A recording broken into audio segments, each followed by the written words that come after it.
ನಮಸ್ತೆ ಗಂಗಾ ಐಎಎಸ್ ಕನ್ನಡ ಚಾನೆಲ್ಗೆ ಎಲ್ಲರಿಗೂ ಸ್ವಾಗತ. ನಾನು ಗಂಗಾ ಡಿಎಲ್. ಸ್ನೇಹಿತರೆ, ಯುಪಿಎಸ್ಸಿ ನಾಗರಿಕ ಸೇವೆಗಳ ಪರೀಕ್ಷೆ 2026ರ ಒಂದು ಅಧಿಸೂಚನೆಯನ್ನು ಬಿಡುಗಡೆ ಮಾಡಲಾಗಿದೆ. ಅಂದರೆ ಫೆಬ್ರವರಿ 4ರಂದು 2026 ಏನಿದೆ ಫೆಬ್ರವರಿಯಲ್ಲಿ ಈಗ ಬಿಡುಗಡೆ ಮಾಡಲಾಗಿದೆ. ಸೊ ಬೇಸಿಕಲಿ ಈ ಒಂದು ಅಧಿಸೂಚನೆ ಏನಿದೆ ಜನವರಿಯಲ್ಲಿ ಬಿಡುಗಡೆ ಆಗಬೇಕಿತ್ತು, ಆದರೆ ಲೇಟಾಗಿ ಆಗಿದೆ. ಈ ಒಂದು ಮಂತಲ್ಲಿ ಅಂದರೆ 4 ಓಕೆ ಫೆಬ್ರವರಿ 4ರಂದು ಬಿಡುಗಡೆ ಆಗಿರುವಂಥದ್ದು.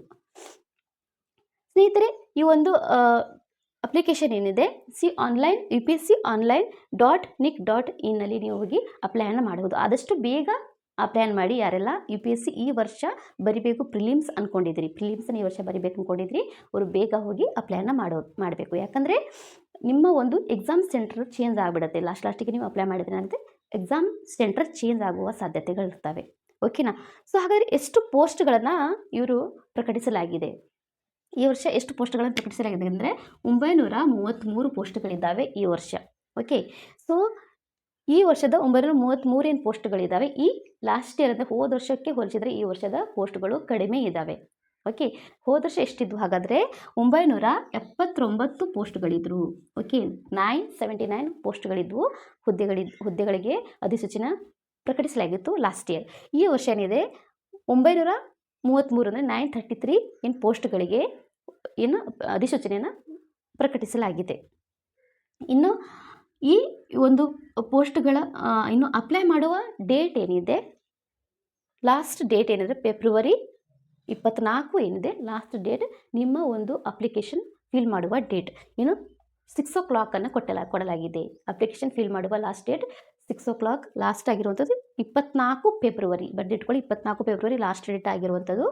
ಇನ್ನು ಪ್ರಿಲಿಮ್ಸ್ ಎಕ್ಸಾಮ್ ನಡೆಯುವ ಡೇಟ್ ಏನಂದರೆ 24 ಮೇ. ಓಕೆ, 24 ಮೇ ಡೇಟಿಗೆ ಪ್ರಿಲಿಮ್ಸ್ ಎಕ್ಸಾಮ್ ನಡೆಯುವಂಥದ್ದು.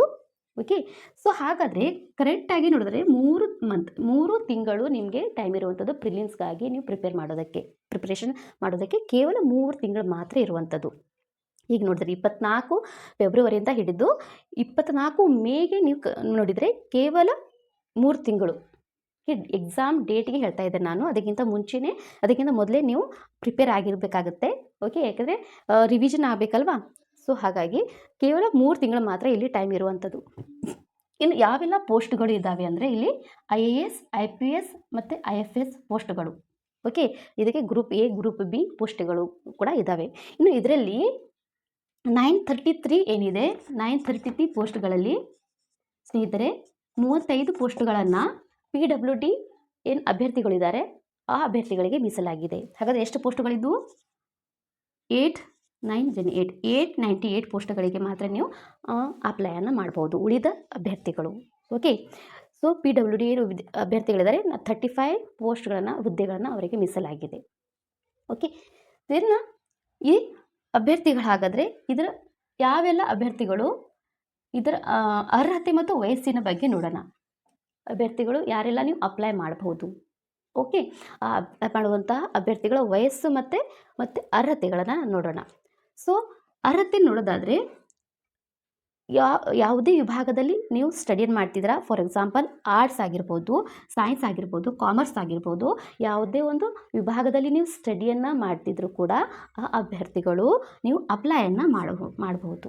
ಯಾವುದೇ ಒಂದು ವಿಭಾಗದಲ್ಲಿ ಇದ್ದರೂ ಕೂಡ ಅಷ್ಟೇ, ಸೈನ್ಸ್ ಇದ್ದರೂ ಅಷ್ಟೇ, ಕಾಮರ್ಸ್ ಇದ್ದರೂ ಅಷ್ಟೇ, BCom ಇದ್ದರೂ ಅಷ್ಟೇ. ಓಕೆ, ನೀವು ಅಪ್ಲೈಯನ್ನು ಮಾಡಬಹುದು.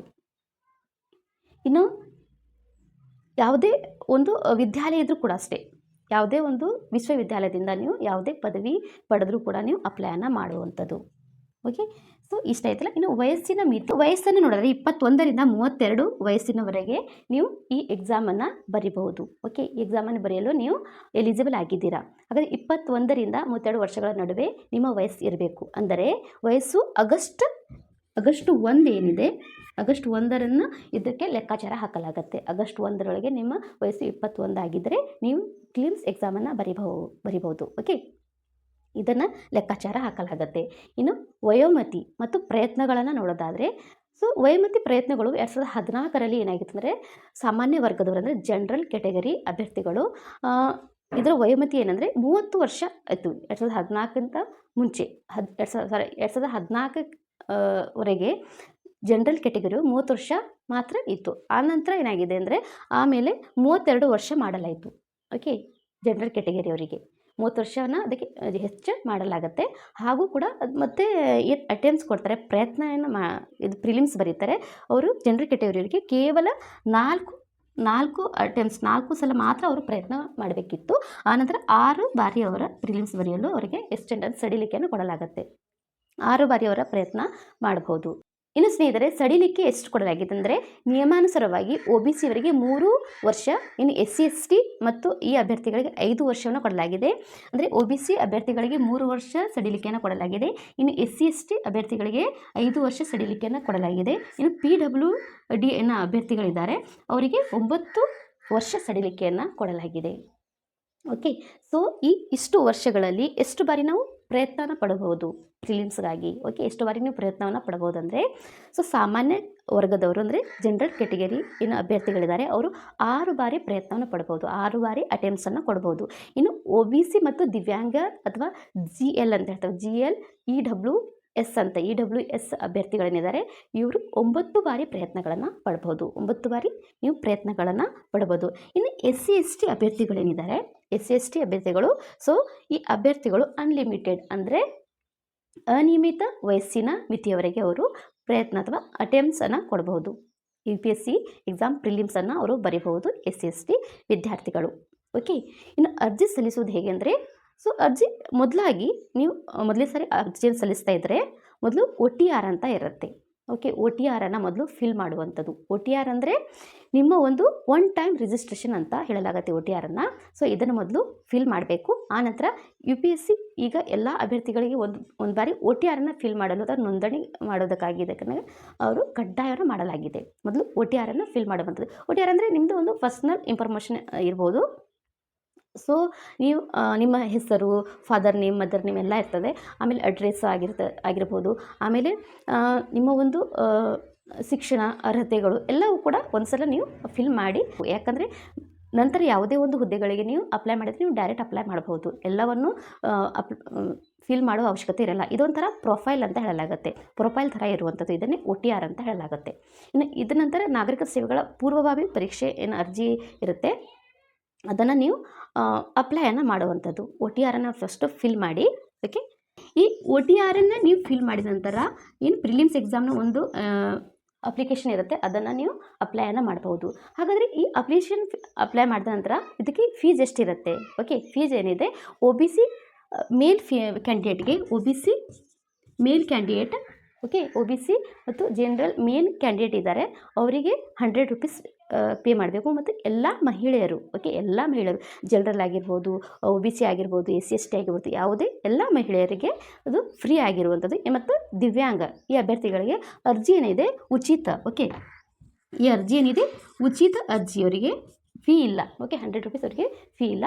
ಮತ್ತು ಮೇಲ್ ಕ್ಯಾಂಡಿಡೇಟ್ಗೆ ಮಾತ್ರ 100 ರೂಪೀಸ್ ಅವರು ಪೇ ಮಾಡುವಂಥದ್ದು, ಯಾರು OBC ಆಗಿರ್ಬೋದು, ಜನರಲ್ ಆಗಿರ್ಬೋದು. ಓಕೆ, ಸ್ನೇಹಿತರೆ, ಫೋಟೋ ಮತ್ತು ಸಹಿ ಏನು ಅಪ್ಲೋಡ್ ಮಾಡ್ತೀರಾ, ಸಹಿ ಅಂದರೆ ಸಿಗ್ನೇಚರ್ ಏನು ಅಪ್ಲೋಡ್ ಮಾಡ್ತೀರಾ, ಅದು 10 ದಿನಗಳಿಗಿಂತ ಹಳೆ ಆಗಿರಬಾರ್ದು. 10 ದಿನ ಒಳಗೆ ಏನು ನಿಮ್ಮ ಫೋಟೋ ತೆಗೆದಿರಬೇಕು. ಓಕೆ, ನಿಮ್ಮ ಫೋಟೋ ಒಂದು ಏನು ಅಪ್ಲೋಡ್ ಮಾಡ್ತೀರಾ ಆ ಫೋಟೋ 10 ದಿನ ಒಳಗೆ ಆಗಿರುವಂಥದ್ದು. ಓಕೆ, ಇನ್ನು ಸ್ನೇಹಿತರೆ, UPSC ಪರೀಕ್ಷಾ ಕೇಂದ್ರಗಳೇನಿದ್ದಾವೆ ಆ ಕೇಂದ್ರಗಳನ್ನು ಮೊದಲು ಬಂದವರಿಗೆ ಆದ್ಯತೆಯನ್ನು ಕೊಡಲಾಗುತ್ತೆ. ಅಂದರೆ ಮೊದಲು ಯಾರು ಫಾರ್ಮನ್ನು ಫಿಲ್ ಮಾಡ್ತೀರಿ ಆ ಅಭ್ಯರ್ಥಿಗಳಿಗೆ ಆ ಎಕ್ಸಾಮ್ ಸೆಂಟ್ರನ್ನು ಕೊಡಲಾಗುತ್ತೆ. ಆನಂತರ ಲೇಟಾಗಿ ತಡವಾಗಿ ಏನು ಎಕ್ಸಾಮ್ ಫಾರ್ಮನ್ನು ಫಿಲ್ ಮಾಡ್ತೀರಿ ಆ ವಿದ್ಯಾರ್ಥಿಗಳು ಗೆ ಎಕ್ಸಾಮ್ ಸೆಂಟರ್ ಕೊಡೋದಿಲ್ಲ, ಅಂದರೆ ಅವರಿಗೆ ಆ ಎಕ್ಸಾಮ್ ಸೆಂಟರ್ ಸಿಗೋದಿಲ್ಲ. ಹಾಗಾಗಿ ಯಾರೆಲ್ಲ ನಿರ್ಧಾರ ಮಾಡಿದ್ರಿ ಬೇಗ ಹೋಗಿ ಮೊದಲು ಅಪ್ಲೈಯನ್ನು ಮಾಡುವಂಥದ್ದು.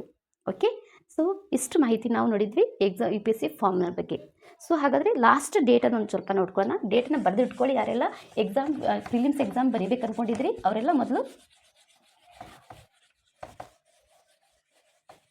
ಓಕೆ, ಪ್ರಿಲಿಮ್ಸ್ ಎಕ್ಸಾಮ್ ಬರೀಬೇಕು ಅಂದ್ಕೊಂಡಿದ್ರೆ ಮೊದಲು ಈಗ ಡೇಟನ್ನು ಮೆನ್ಷನ್ ಮಾಡಿ ಪ್ರಿಲಿಮ್ಸ್ ಎಕ್ಸಾಮ್ಗೆ ಏನಂದರೆ. ಸೊ ಎಕ್ಸಾಮ್ ಫಾರ್ಮ್ ಬಿಟ್ಟಿದ್ದು ಯಾವಾಗ? ಫೆಬ್ರವರಿ 4, ಓಕೆ, 2026ರಂದು. ಇನ್ನು ಎಕ್ಸಾಮ್ ಫಿಲ್ ಮಾಡಲು ಲಾಸ್ಟ್ ಡೇಟ್ ಇರುವಂಥದ್ದು, ಎಕ್ಸಾಮ್ನ ಒಂದು ಫಾರ್ಮ್ ಫಿಲ್ ಮಾಡಲು ಲಾಸ್ಟ್ ಡೇಟ್ ಕೊಟ್ಟಿರುವಂಥದ್ದು ಫೆಬ್ರವರಿ 24, 2026. ಓಕೆನಾ? ಇನ್ನು ಪ್ರಿಲಿಮ್ಸ್ ಎಕ್ಸಾಮ್ ಇರುವುದು ಯಾವಾಗ ಅಂದರೆ, ಪ್ರಿಲಿಮ್ಸ್ ಎಕ್ಸಾಮ್ ಇರುವುದು ಮೇ 24, 2026. ಓಕೆನಾ? ಸೊ ಇಷ್ಟು ಡೇಟನ್ನು ನೆನ್ಪಿಟ್ಕೊಳ್ಳಿ. 2026 ಫೆಬ್ರವರಿ ಲಾಸ್ಟ್ ಡೇಟ್ ಇರುವಂಥದ್ದು. ಆನಂತರ 24 ಮೇ ಏನಿದೆ ಇದು ಎಕ್ಸಾಮ್ನ ಅಂದರೆ ಪ್ರಿಲಿಮ್ಸ್ ಪಿ ಟಿ ಎಕ್ಸಾಮ್ ನಿಮ್ಮ ಒಂದು ಬರೆಯುವ ಪಿ ಟಿ ಎಕ್ಸಾಮ್ ಬರೆಯುವಂಥ ಒಂದು ಡೇಟ್ ಆಗಿರುತ್ತೆ ಮೇ 24. ಸೊ ಇಷ್ಟು ಮಾಹಿತಿ ಈ ಒಂದು ಎಕ್ಸಾಮ್ದು. ಸೊ ಹಾಗಾದರೆ ಟೋಟಲ್ ಪೋಸ್ಟ್ ಎಷ್ಟಿದ್ದಾವೆ? ಟೋಟಲ್ ಪೋಸ್ಟ್ ಎಷ್ಟಿದ್ದಾವೆ? 933 ಟೋಟಲ್ ಪೋಸ್ಟ್ ಇರುವಂಥದ್ದು ಹುದ್ದೆಗಳಿಗೆ ನೀವು ಅಪ್ಲೈಯನ್ನು ಮಾಡುವಂಥದ್ದು. ಓಕೆನಾ? ಸೊ ಸ್ನೇಹಿತರೆ, UPSC ಪ್ರಿಲಿಮ್ಸ್ ಎಕ್ಸಾಮ್ನ ಒಂದು ರಿಕ್ವೈರ್ಮೆಂಟ್ ಏನು ಬಿಟ್ಟಿದ್ದಾರೆ. ಈ ಒಂದು ವಿಡಿಯೋದಲ್ಲಿ ಇಷ್ಟು ಮಾಹಿತಿ ನೋಡಿದ್ವಿ. ನೆಕ್ಸ್ಟ್ ವಿಡಿಯೋದಲ್ಲಿ ಮತ್ತಷ್ಟು ಮಾಹಿತಿ ನೋಡೋಣ. ಅಲ್ಲಿವರೆಗೆ ಟೇಕ್ ಕೇರ್. ಬಾಯ್.